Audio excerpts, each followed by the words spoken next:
Wali Kota Makassar Muhammad Ramdan Pomanto menilai kebijakan menaikkan harga BBM sudah tepat. Pasalnya anggaran subsidi BBM yang besar merugikan masyarakat, utamanya masyarakat miskin. Dengan menaikkan harga BBM, anggaran subsidi bisa dialihkan hingga lebih bermanfaat bagi warga. Tapi justru kenaikan BBM itu justru meringankan, kan dibarengi sama subsidi.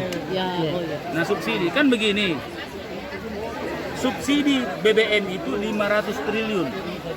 Bayangkan 500 triliun. Kalau 500 triliun itu dibagikan kepada masyarakat kan lebih banyak berguna. Nah, makanya ditempuh oleh pemerintah pusat adalah lebih baik 500 triliun ini kita kasih 600.000 per kakak itu kan. 600.000 per kakak, 20 juta yang mau dibagikan lebih berguna daripada kita talangi BBM yang orang punya mobil, orang kaya. Ini luar biasa sebenarnya, cuma memang perlu dipahami semua orang bahwa kenaikan ini untuk masyarakat.